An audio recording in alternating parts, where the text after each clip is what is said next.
Meaning of housebroken. Housebroken. Housebroken. Housebroken. Housebroken.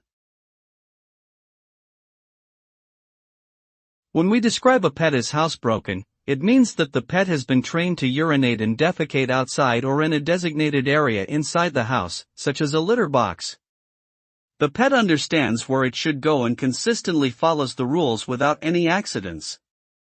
This is an important skill for pet owners because it helps maintain a clean and hygienic living environment. By being housebroken, pets can avoid causing damage to carpets or furniture, and live harmoniously with their human family members.